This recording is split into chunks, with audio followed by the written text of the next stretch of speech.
दरम्यान विद्यार्थ्यांचा विरोध, आक्रोश मुख्यमंत्री आणि बीएमसीला ऐकू जात नाहीये का असा प्रश्न आदित्य ठाकरेंनी विचारला। आदित्य ठाकरे नेमकं काय म्हणाले पाहूया। भाजप प्रणित मिंधे राजवटीनं आचारसंहितेपूर्वी अत्यंत घाई गडबडीत नायर हॉस्पिटल डेंटल क्लिनिकच्या नवीन वसतिगृहाचं उद्घाटन केलं।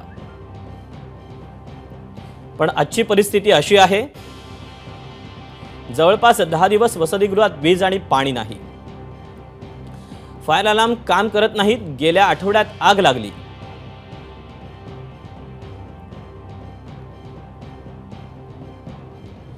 तिथे पुरेसे फायर प्रोटोकॉल्स पाळले आहेत का असा प्रश्न त्यांनी विचारलाय। विद्यार्थ्यांच्या मते कॅन्टीनमध्ये योग्य जेवण दिलं जात नाही। सुरक्षेच्या उपाययोजना करूनही निवासी डॉक्टर आणि विद्यार्थ्यांचे फोन चोरीला जात आहेत। रात्री अनोळखी लोक आत आणि बाहेर फिरतात।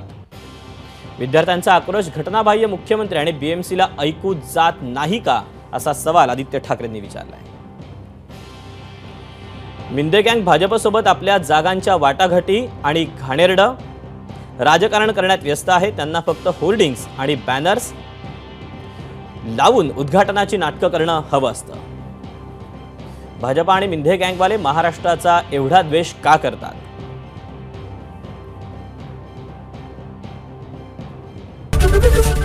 एबीपी माझा, उघडा डोळे बघा नीट।